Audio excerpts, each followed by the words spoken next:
Hi there, I'm Karen Gartell and I'd like to welcome you to A Colorful Past. Grab your supplies and we'll get started. To start with, we're going to be covering our canvas with gesso. Gesso is basically a white acrylic paint that has a bit of a chalky texture to it. It is used to prime canvases, and I like using it because it adds a bit of tooth to my surface, which makes the paint stick really nice. Okay, so you're going to be doing a complete coat of gesso on your canvas. Don't worry about if there's brush strokes. I think it adds extra texture.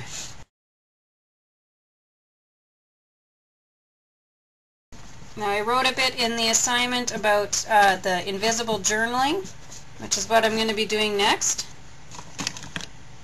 So I take a smaller paintbrush with a smaller tip, kind of like a pen, and I like to write a bit about what's going on in my day.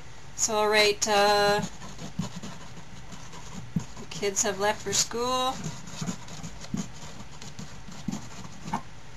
and it's nice and quiet.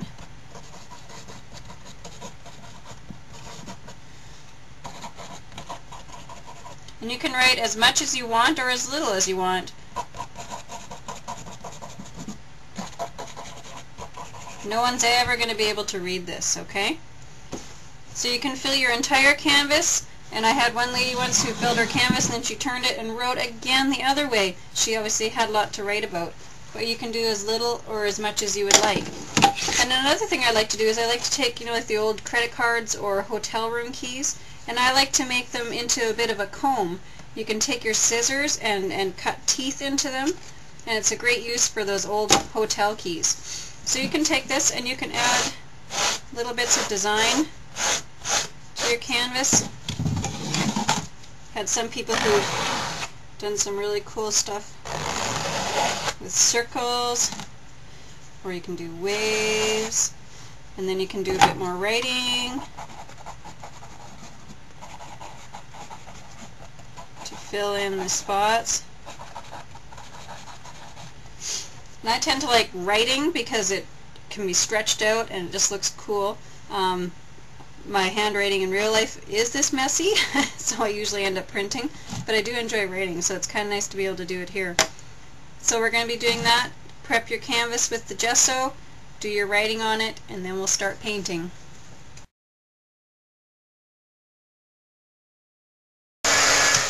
Okay, you want to make sure your surface is completely dry.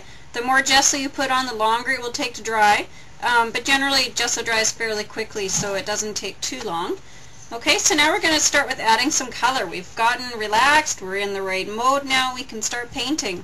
So I'm going to choose the lightest of the three colors that I have selected, and I'm going to be doing what's called a base coat on my canvas. Base coat covers the entire surface of the canvas. Okay, so I'm going to cover the surface of my canvas. It's very yellow. Okay, so once you have your base coat on, you want to dry that, and then we'll move on to the next step.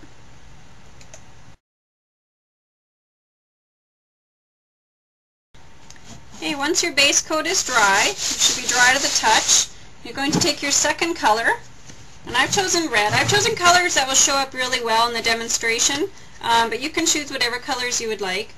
I'm going to add some of the red to my canvas.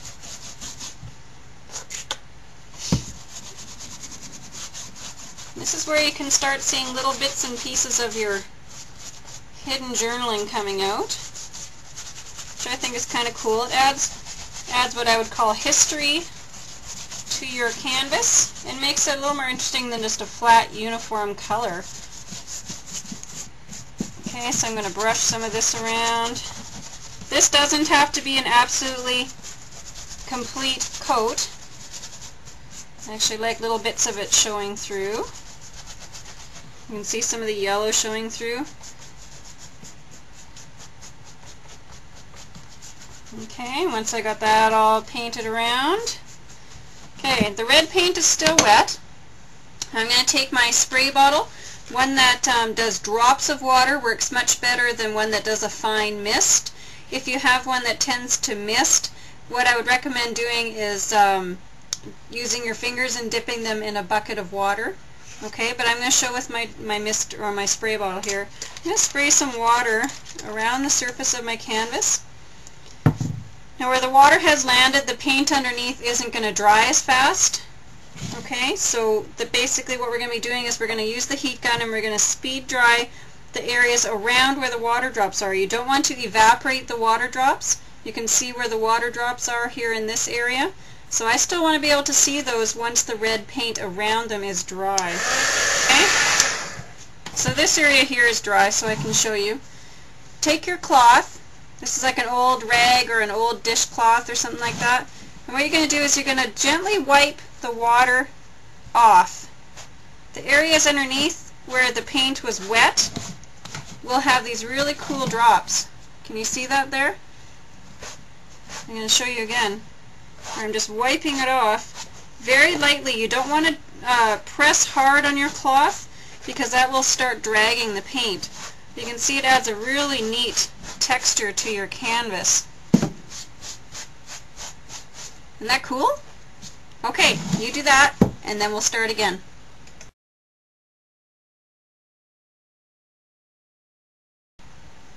Okay, this is completely dry to the touch now, and we're ready to move on to the last color of paint that we're using. For this you're going to need a really dry brush. Okay, so this is the brush I've been using all along, but now it's nice and dry. And I'm going to use some black paint, again because I can show you the contrast better. And if you have a palette, you can use a palette, but I usually just like using my workspace. And you're going to work some paint into your brush. You don't want it to be sopping wet. You don't want it to be really, really wet with paint. You want to just be able to move it around your canvas a bit. And you're going to brush it on. Some areas heavier than others. So here, I don't know if you can see that there, some of that hidden journaling that I put in there is showing through, which I think is very cool. Oh, paintbrush away. Okay. So you don't have to do the whole canvas on the main surface area, but I at least like to do all the way around the edges.